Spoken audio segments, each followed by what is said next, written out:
Halo adik-adik, apa kabar? Ibu berharap adik-adik dalam keadaan yang paling baik karena kasih setia Tuhan. Kita sangat berbahagia karena kita bisa dipertemukan kembali. Dan adik-adik, seperti biasa kita akan senantiasa memuji mempermuliakan nama Tuhan. Nah, sekarang Ibu mau bertanya, bagaimana kabar adik-adik hari ini? Ibu yakin adik-adik dalam keadaan yang paling baik karena kasih setia Tuhan. Ya, kita akan memuji mempermuliakan nama Tuhan, namun sebelumnya kita mau berdoa dulu. Ayo kita berdoa. Tuhan yang baik, kami mengucap syukur dan berterima kasih karena kasih-Mu yang sangat luar biasa atas hidup kami. Kami boleh ada, sebenarnya kami ada karena kemurahan-Mu yang sangat luar biasa. Tuhan Yesus, pada hari ini kami ingin memuji, mempermuliakan nama-Mu Tuhan. Tolong kami Tuhan, buka hati kami, buka pikiran kami Tuhan, agar kami boleh senantiasa selalu dekat dengan Engkau, merindukan selalu kehadiran-Mu, karena Engkau sangat peduli akan hidup kami. Terima kasih Tuhan Yesus, haleluya, amin. Nah adik-adik, Tuhan Yesus sangat baik, Dia sangat memberkati kita, Dia menjagai kita, Dia Allah yang sangat luar biasa. Pagi hari ini kita akan memuji, mempermuliakan nama Tuhan dengan pujian Allah itu baik.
Allah itu baik.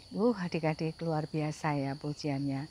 Allah sangat baik akan hidup kita, peduli akan hidup kita. Kita juga akan berbuat baik untuk hidup kita, untuk sesama kita ya. Dan adik-adik, Tuhan tidak baik untuk saat ini, tapi saat yang akan datang, masa lalu Dia selalu berbuat baik untuk kehidupan kita. Kita tidak perlu takut dan khawatir karena Tuhan mempersiapkan semuanya dengan sangat amat baik. Ya, baik, kita akan memuji pujian yang berikutnya dengan pujian semua baik.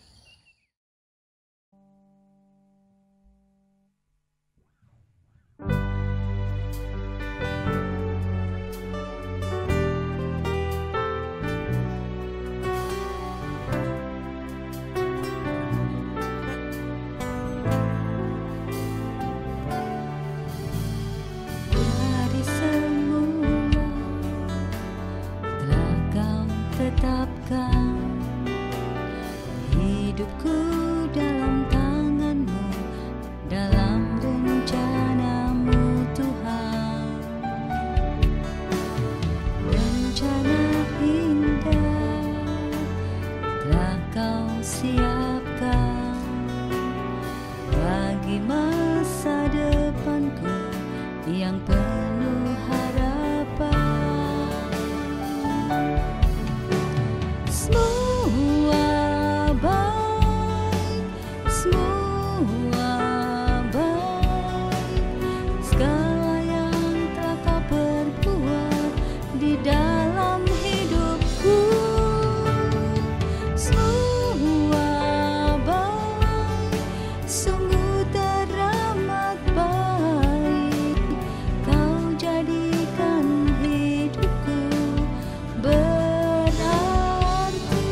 Pujiannya indah ya, semuanya baik ya. Kalau kita boleh ada, sebenarnya kita ada semua karena kebaikan dan kemurahan Tuhan. Nah adik-adik, hari ini Ibu berada di sebuah kebun ya, persawahan, sangat indah sekali. Ini semua oleh karena kemurahan Tuhan. Adik-adik, pagi hari ini kita sudah memuji mempermuliakan nama Tuhan. Kita sudah mengenal bahwa Allah sungguh sangat amat baik ya. Dan hari ini kita juga akan mempersiapkan hati kita untuk diisi oleh kebenaran firman Tuhan. Dan kita akan mempersiapkan hati kita untuk diisi oleh firman Tuhan dengan satu pujian.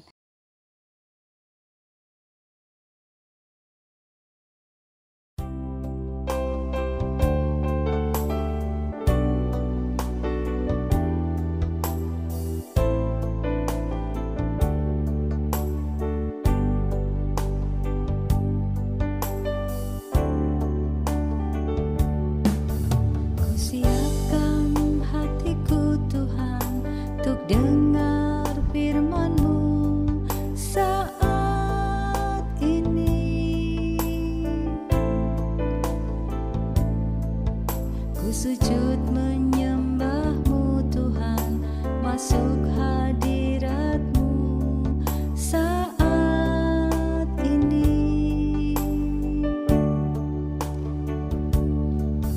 Curahkan urapan-Mu Tuhan bagi jemaat-Mu saat ini.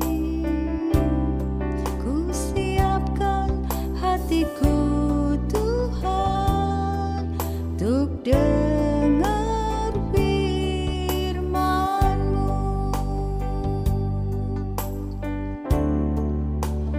Firman-Mu Tuhan tiada berubah.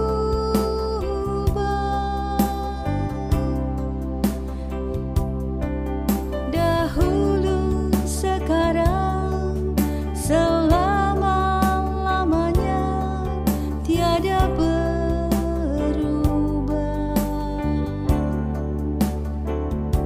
Firman-Mu Tuhan, penolong hidupku. Ku siapkan hatiku Tuhan untuk dengar firman-Mu.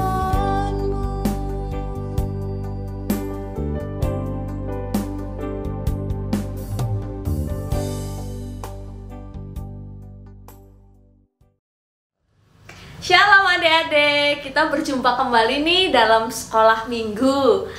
Nah, sebelum kita mendengarkan firman Tuhan, marilah terlebih dahulu kita mengawalinya dengan berdoa. Yuk, mari kita berdoa. Tuhan Yesus yang baik, terima kasih Tuhan, pada minggu hari ini kami boleh berkumpul kembali. Walau masih di rumah kami masing-masing, tetapi izinkan kami Tuhan untuk tetap taat, untuk tetap duduk diam dan mau mendengarkan firman-Mu. Berkati kami ya Tuhan, anak-anak-Mu ini yang siap untuk mendengarkan firman-Mu. Dalam nama Tuhan Yesus kami telah berdoa, amin. Ya, adik-adik, pada minggu hari ini temanya adalah mengingat kuasa Tuhan. Bacaannya terambil dari Yosua 3 ayatnya yang pertama sampai Yosua 4 ayatnya yang ke-9. Nah, adik-adik nanti di rumah boleh membacanya bersama mama papa ya, atau koko atau cicinya atau saudara-saudara yang lain. Adik-adik, pernah nggak sih adik-adik menemukan nama jalan, atau adik-adik sedang berjalan-jalan nih, di jalan ada nama jalan yang merupakan nama seorang pahlawan? Seperti contohnya nih pada gambar ada nama jalan Dewi Sartika, ada nama jalan Engku Umar. Nah, itu nama-nama para pahlawan adik-adik. Di situ juga ada gambar para pahlawan. Kira-kira kenapa ya kok nama mereka, para pahlawan ini, dijadikan nama sebuah jalan? Kira-kira kenapa ya adik-adik? Ya, kenapa nama mereka dijadikan nama sebuah jalan? Karena jasa-jasa mereka. Dan orang yang membikinkan nama mereka menjadi nama sebuah jalan ingin agar semua orang tuh mengingat bahwa jasa-jasa mereka, bahwa perjuangan mereka pada saat dahulu merebut kemerdekaan itu sungguh berharga. Begitu juga sama adik-adik dengan kebaikan Tuhan kita. Tuhan Yesus yang baik, yang hebat, itu melebihi jasa-jasa para pahlawan pada saat itu adik-adik. Wah, kira-kira contohnya apa ya Kak ya? Apa sih contoh kebaikan Tuhan dan kehebatan Tuhan yang melebihi para pahlawan itu? Itu akan kita bahas ya pada minggu hari ini. Ceritanya adalah tentang Yosua dan bangsa Israel. Yosua dan bangsa Israel saat itu harus menyeberangi sebuah sungai, yaitu Sungai Yordan namanya. Sungai Yordan adalah sungai yang sangat besar, sangat panjang dan sangat dalam adik-adik. Di sini mereka, Yosua dan bangsa Israel harus menyeberanginya. Karena mereka harus menuju ke seberang sana, yaitu pada tanah Kanaan. Sesuai perintah Tuhan, Yosua mulai mengatur nih bagaimana ya caranya untuk menyeberang sungai tersebut. Tapi sebelum Yosua mengatur menyeberang sungai tersebut, kita bisa lihat pada gambar Musa yang adalah pimpinan pada saat dahulu sebelum Yosua memberkati Yosua agar Yosua mampu melewati sungai tersebut. Dan Yosua pun dikatakan menguduskan dirinya terlebih dahulu agar layak dan agar Tuhan mudahkan jalannya untuk menyeberang sungai. Akhirnya setelah Yosua dikuduskan, Yosua diberkati, mereka pun mulai menyeberangi sungai. Dimulai dari para imam yang membawa tabut perjanjian yang dipimpin oleh suku Lewi. Terus barulah umat Israel mengikutinya di belakang. Nah, kita bisa lihat ya adik-adik pada gambar selanjutnya. Laut atau sungai Yordan tersebut terbelah dan menjadi kering dan bisa dilewati oleh para imam dan bangsa Israel. Kita bisa lihat juga di gambar mereka membawa sebuah tandu yang ditutup dan itu isinya adalah tabut perjanjian. Wah, kira-kira apa ya Kak tabut perjanjian itu? Tabut perjanjian itu adalah tempat di mana berisi 2 loh batu. Kalau adik-adik mengingat cerita-cerita minggu lalu, kita bercerita tentang Musa yang naik ke Gunung Sinai untuk mengambil 2 loh batu. Nah, 2 loh batu tersebutlah yang ada di dalam tempat tabut perjanjian tersebut, adik-adik. Itulah yang ada di dalam tabut perjanjian. Nah, di sini mereka mulailah menyeberang. Kok bisa Kak sungainya terbelah? Kata Yosua bilang seperti ini adik-adik. Ketika Tuhan sudah berjanji menyertai mereka, maka Tuhan akan menepati janjinya.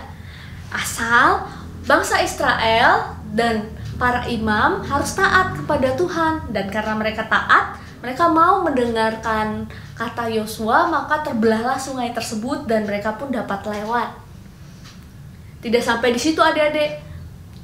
Mereka pun harus menuruti perintah Tuhan. Kira-kira apa sih perintah Tuhan? Pada saat mereka menyeberang, pada saat mereka melewati tengah-tengah sungai, mereka disuruh untuk mengambil 12 batu dari tengah sungai.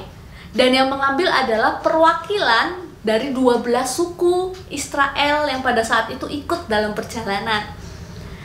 Nah, 12 batu ini harus mereka bawa ke seberang nanti sampai mereka bermalam nantinya di seberang sana. Tidak hanya dibawa ke seberang sana, tetapi mereka pun harus menyusun 12 batu tersebut berdiri tegak di tengah sungai di tempat para imam berdiri, dan Yosua yang akan mendirikan batu tersebut atau memberkati batu tersebut agar batu tersebut tetap berdiri tegak. Kita bisa lihat ya pada gambar ada orang yang ngangkut-ngangkut batu dan ada orang juga para imam yang berdiri di tengah mengangkut tabut perjanjian dan 12 orang lain yang mengangkut batu tersebut. Ketika mereka sudah selesai mendirikan batu di tengah-tengah sungai tersebut, Mereka pun melanjutkan perjalanan. Dan ketika para imam sudah menyeberang ke tempat seberang, ke tanah seberang sana, air sungai Yordan mulai tertutup kembali adik-adik. Mulai tidak kering lagi, tidak bisa dilewati kembali. Wah, sungguh luar biasa adik-adik ya. Kalau bukan karena Tuhan kita, kalau bukan karena Tuhan Yesus kita hebat dan luar biasa, nggak mungkin ya adik-adik ya, orang biasa bisa membelah sungai. Nah, ternyata tidak sampai di situ aja adik-adik. Ketika mereka sudah berhasil menyeberang, Tuhan menyuruh Musa kembali membawa 12 batu tersebut yang dari sungai Yordan dan didirikan di Gilgal. Yosua pun menuruti hal tersebut dan batu-batu itu pun didirikan di Gilgal. Tidak hanya di tengah sungai tadi, tetapi juga didirikan di Gilgal. Ini sebagai peringatan atau sebagai pelajaran untuk keturunan bangsa Israel selanjutnya. Kalau mereka lewat kembali ke sungai Yordan atau lewat kembali ke tanah Gilgal, mereka akan mengingat bahwa Tuhan itu maha kuasa, dahulu menyertai nenek moyangnya mampu menyeberang sungai tersebut. Nah, itulah mengapa 12 batu tersebut didirikan di tengah sungai dan di tanah Gilgal. Bagi bangsa Israel sendiri, Yosua ingin agar mereka yang pada saat itu ikut dalam rombongan menyeberangi sungai dan menuju tanah Gilgal, mereka diajak untuk mengingat Tuhan itu mampu menolong mereka ketika mereka kesusahan, ketika mereka dalam kesukaran, ketika mereka dalam ketidakpercayaan, mampu melewati sungai tersebut. Ternyata Tuhan mampu loh menolong mereka. Maka dari itu 12 batu tersebut dijadikan benar-benar peringatan ya adik-adik ya, untuk dikenang, untuk diingat kalau penyertaan Tuhan itu sungguh luar biasa. Mungkin seperti pahlawan-pahlawan kita dulu yang berjuang sangat keras untuk merebut kemerdekaan. Nah, bedanya Tuhan lebih berkuasa dan lebih hebat daripada pahlawan-pahlawan kita. Itu cerita minggu hari ini adik-adik. Apa sih yang mau dipelajari dari cerita Yosua bangsa Israel yang menyeberangi sungai Yordan dan mendirikan 12 batu untuk sebagai peringatan mereka? Kita diajak untuk mengingat kebaikan Tuhan dalam hidup kita, pertolongan Tuhan dan cinta kasih-Nya Tuhan. Apa sih Kak buktinya cinta kasih Tuhan? Kok sekarang aku cuma bisa di rumah aja gitu loh. Apa buktinya kalau Tuhan tetap cinta sama saya, tetap menyertai adik-adik? Nah, buktinya adalah adik-adik ketika adik-adik saat ini masih bisa bersekolah minggu, ketika adik-adik saat ini masih bisa mendengarkan firman Tuhan, itu salah satu kebaikan Tuhan loh adik-adik. Buktinya adik-adik tetap disertai, tetap sehat dan boleh mendengarkan firman Tuhan. Dan bukti lainnya adalah ketika adik-adik masih bisa berkumpul bersama mama papa, koko cici atau saudara yang lainnya di rumah, itu juga bukti penyertaan Tuhan adik-adik. Jadi ketika adik-adik merasa sedih, merasa susah nih, aduh kok PR-nya banyak ya, kok PR-nya nggak selesai-selesai ya. Nah, kita nggak boleh malah menyalahkan Tuhan karena semua tugas-tugas itu, tetapi kita yakin dan percaya saat adik-adik susah, harusnya adik-adik datang kepada Tuhan seperti Yosua. Ketika Yosua menghadapi tantangan bagaimana caranya menyeberangin sungai, Yosua malah datang kepada Tuhan dan memohon bantuan Tuhan. Itu ya adik-adik ya, untuk cerita minggu ini kita harus tetap percaya pertolongan Tuhan, kebaikan Tuhan akan tetap menyertai kita, sama kayak penyertaan Tuhan dan pertolongan Tuhan pada umat Israel pada saat itu. Ayat hafalan pada minggu ini terambil dari Mazmur 103 ayatnya yang kedua. Mazmur 103 ayatnya yang kedua. Pujilah Tuhan, hai jiwaku, dan janganlah lupakan segala kebaikannya. Pujilah Tuhan, hai jiwaku, dan janganlah lupakan segala kebaikannya. Itu ayat hafalan kita pada minggu hari ini adik-adik. Kita harus selalu memuji Tuhan dan kita juga jangan lupa akan kebaikan Tuhan. Amin. Sekolah minggu sudah usai, mari kita menutupnya dalam doa. Mari kita berdoa. Terima kasih Tuhan, pada minggu hari ini kami boleh belajar bahwa Engkau yang dahulu menyertai bangsa Israel, menolong bangsa Israel, saat ini juga kami yakin Tuhan bahwa Engkau mampu menolong kami. Di tengah kami harus di rumah aja, tugas kami dari sekolah banyak, tapi kami yakin dan percaya ketika kami tetap sehat, ketika kami tetap bisa berkumpul bersama keluarga kami yakin Engkau menyertai kami. Terima kasih Tuhan, tolong berkati hari ini, esok, dan seterusnya. Di dalam nama Tuhan Yesus kami telah berdoa. Amin.